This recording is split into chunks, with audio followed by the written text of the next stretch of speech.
ನಮ್ಮ ಮೈಸೂರಿನಲ್ಲಿ ಲಕ್ಷ್ಮೀ ನರಸಿಂಹಸ್ವಾಮಿಯ ಎಲ್ಲ ಅವತಾರ ಒಂದೇ ಕಡೆ ಇರುವಂಥ ದೇವಸ್ಥಾನ ಹೊಸದಾಗಿ ಓಪನ್ ಆಗಿದೆ. ಹಲೋ ಎಲ್ರಿಗೂ ನಮಸ್ಕಾರ, welcome to my mini vlog. Sunday ಹುಣ್ಣಿಮೆ ದಿನ ಮಾಡಿದಂಥ ವಿಡಿಯೋ ಇದು. ನಾವು ಮನೇಲಿ ಪೂಜೆ ಎಲ್ಲ ಮುಗಿಸಿ ದೇವಸ್ಥಾನಕ್ಕೆ ಹೋಗೋಣ ಅಂತ ಹೇಳಿ ಹೊರಟ್ವಿ. ನಮ್ಮ ಮೈಸೂರಿನಲ್ಲಿ ಹೊಸದಾಗಿ ಓಪನ್ ಆಗಿರುವಂಥ ಲಕ್ಷ್ಮೀ ನರಸಿಂಹಸ್ವಾಮಿ ದೇವಸ್ಥಾನಕ್ಕೆ ಹೋಗೋಣ ಅಂತ ಹೇಳಿ ಹೊರಟಿದ್ದೀವಿ. ಹಾಗೆ ಇಲ್ಲಿ ನೀವು ಸುತ್ತಮುತ್ತ ಜಾಗನ ನೋಡ್ತಿರ್ಬೋದು, ಫುಲ್ಲು ಗ್ರೀನರಿ ಆಗಿದೆ. ನನಗಂತೂ ಈ ಜಾಗ ತುಂಬಾ ಇಷ್ಟ ಆಯಿತು. ಸುತ್ತ ಹೊಲ, ಗದ್ದೆ, ತೋಟ, ಈ ಥರ ಜಾಗ.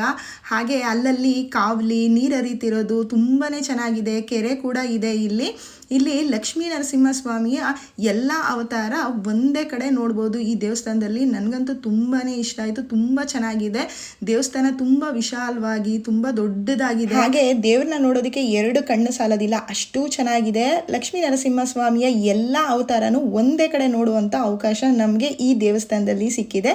ಹಾಗೆ ಔಟ್ಸೈಡ್ ಕೂಡ ಆರ್ಕಿಟೆಕ್ಚರ್ ಡಿಸೈನ್ ಅಂತೂ ತುಂಬಾ ಚೆನ್ನಾಗಿದೆ. ಸುತ್ತಮುತ್ತ ಈ ನೇಚರ್ ಮಧ್ಯ ಇಷ್ಟು ವಿಶಾಲವಾಗಿ ಪ್ರಶಾಂತವಾಗಿರೋ ಈ ದೇವಸ್ಥಾನನ ಖಂಡಿತ ನೀವು ಕೂಡ ಮಿಸ್ ಮಾಡ್ಕೋಬೇಡಿ. ನಿಮ್ಮ ಫ್ಯಾಮಿಲಿ ಆ್ಯಂಡ್ ಫ್ರೆಂಡ್ಸ್ ಜೊತೆಗೆ ಶೇರ್ ಮಾಡಿ. ಒಳಗಡೆ ಎಲ್ಲೂ ಕೂಡ ವಿಡಿಯೋನ ಮಾಡೋ ಆಗಿಲ್ಲ, ಹಾಗಾಗಿ ನಾನು ಔಟ್ಸೈಡ್ ಮಾತ್ರ ತೋರಿಸ್ತಾ ಇದ್ದೀನಿ.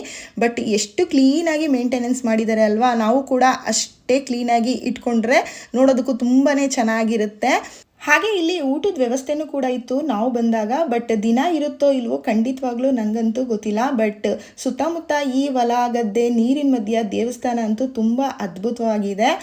ನೀವು ಕೂಡ ಇಲ್ಲಿ ಕೆಳಗಡೆ ಸ್ವಲ್ಪ ಮುಂದೆ ಹೋದರೆ ಶ್ರೀನಿವಾಸನ ದೇವಸ್ಥಾನ ಇದೆ, ಬ್ರಿಡ್ಜ್ ಇದೆ, ಹಾಗೆ ಕೆರೆ ಇದೆ. ಇಲ್ಲಿ ಮಳೆ ಬಂದಿಲ್ಲದೆ ಇರೋ ಕಾರಣ ಸ್ವಲ್ಪ ನೀರು ಕಮ್ಮಿ ಇದೆ. ಇನ್ನು ಮಳೆ ಸೀಸನಲ್ಲಂತೂ ತುಂಬಾ ಚೆನ್ನಾಗಿರುತ್ತೆ. ನಿಮ್ಗೇನಾದರೂ ಈ ಲೊಕೇಶನ್ ಬೇಕು ಅಂತ ಅಂದರೆ ಕಾಮೆಂಟ್ ಸೆಕ್ಷನಲ್ಲಿ ಲೊಕೇಶನ್ ಅಂತ ಕಾಮೆಂಟ್ ಮಾಡಿ, ನಾನು ನಿಮಗೆ ಕಳಿಸ್ಕೊಡ್ತೀನಿ. Thank you.